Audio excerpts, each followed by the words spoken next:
All right, we've got another caller. Let's see, and let me just say, we did reach out to Marion Barry, who was supposed to call us, who was supposed to have called in last week. Last week, Councilmember Marion Barry, and I spoke to him several hours after the show. Wires were crossed. He was going to make some corrections, and he was going to call in and give us some good news in Ward 8. Tell us what was happening. Give us the news. Give us an update, a Ward 8 report. Well, he's not here, so all I have to say is if you're a Ward 8 resident and you want to give your own Ward 8 report, we'll take you. So give us a call at 202-588-0893. and if you know Marion Barry's phone number, give him a call and tell him that we're waiting. All right, so online, let's see, we have Natalie. Good morning. Good morning. How are you? We're doing great. Now, who am I speaking with? This is Natalie Williams, and I am a resident of Ward 8, and I'm also a candidate for Ward 8 City Council. Excellent, Natalie. Thank you for calling us. At least we got someone from Ward 8 that's got it going on. Well, we had Charles earlier as well. Early this morning at 7 a.m.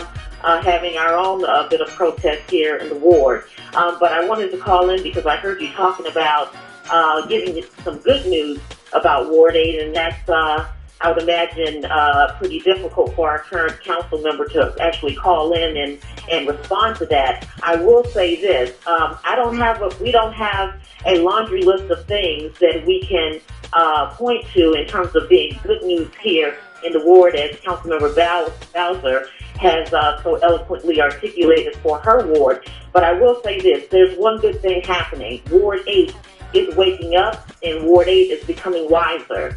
They're speaking out more about the leadership of our ward, or the lack thereof, and I think that's a positive step for our residents and a positive step for us moving our ward in an upward and more progressive direction. Natalie, you said you were at a protest this morning, and if I'm not mistaken, yesterday a very unusual thing happened, and that is Councilmember Barry's office, his official office, not his campaign, released a statement attacking you. You're a candidate for Ward 8 Council, and his council office, not his campaign, released a statement attacking you for participating in this protest. A, can you tell us about the protest? And B, do you think it's appropriate for a government office to be using its resources to attack a candidate?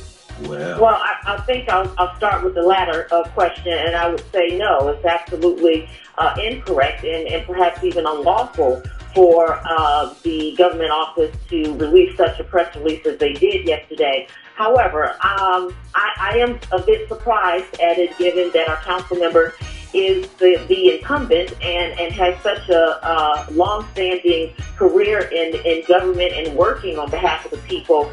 So in that regard, I'm very surprised.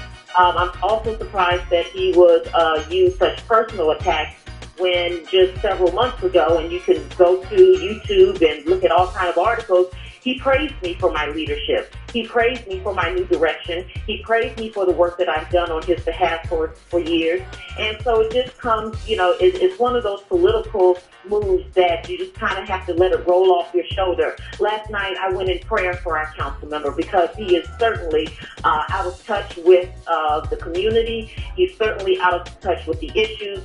And one thing in particular this morning, to fast forward, residents of Ward 8, we were out this morning at 7 a.m. in the cold, 32 degrees, protesting the planned shelter that's scheduled to be right on the main corridor in Anacostia on Good Hope Road.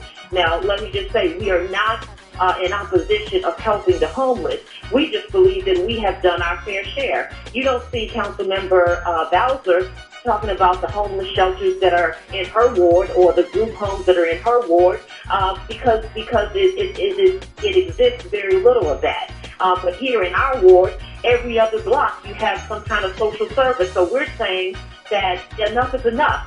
We have done our fair share, and it'd be one thing if this shelter was just for Ward 8 residents, for people in Ward 8 who needed help. But this is going to attract residents all across the District of Columbia, all in Maryland, all in Virginia. And we're saying, why does Ward 8 have to continue to be the dumping ground? Now, our council member flip-flopped on his support of this.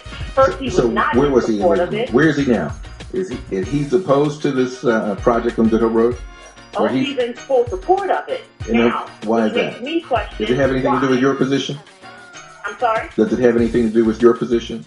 No, absolutely not. He was in support of, he was in opposition of it at first, which is why I kept quiet on it initially, and then he flip-flopped on Twitter and fully supported it, claiming that because it was going to help 50 women get their lives back together, give them jobs, then he thought that it was the best thing to do to be in support of it. That sounds like something that he could do himself single-handedly. May, in fact, help 50 women and feed 100 people at a time. What is it doing to the community as a whole, the community at large?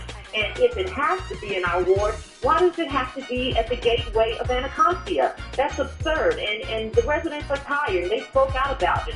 In his press release that he released yesterday, which was a personal attack on me, but he also mentioned that he had been working with the community leaders. And that was just a bald-faced lie. We had the ANC chairman today that said that he has not spoken to Councilmember Berry at all.